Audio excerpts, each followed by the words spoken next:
O isa ka bang kasamahan ko sa industriya, tinatawag na character actor? Ito, mayroon akong i-tip sa inyo. Importante, mayroon po tayong matutunan dito. Una-una, may mga bisig-bisig yan.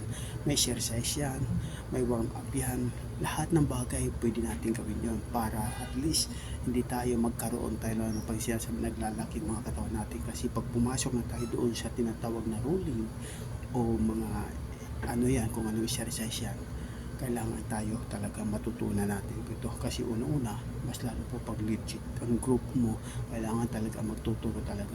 Nandoon yung mga instructor talaga na talaga nagtuturo talaga. Hindi pwede yung mga baguhan talaga na magtuturo talaga. Kasi una-una, pag nakadisgrasya kayo, talaga mas pwede nyo manakutan. Dapat nga tayo, tinatawag natin kasi nandito tayo sa isang lang tayo sa isang samahan natin, kailangan talaga nagtutulungan. At saka una-una, huwag nyo pabayaan yung mga binibigyan nyo ng mga instruction. Importante, mas lalo mga member, mas lalo mga baguhan, o datihan ka man, makinig palagi sa instructor at makinig palagi sa instruction kung ano ang gagawin mo. Kasi pag hindi ka napakinig, magpapayabang ka lang para masabi mo galing ka.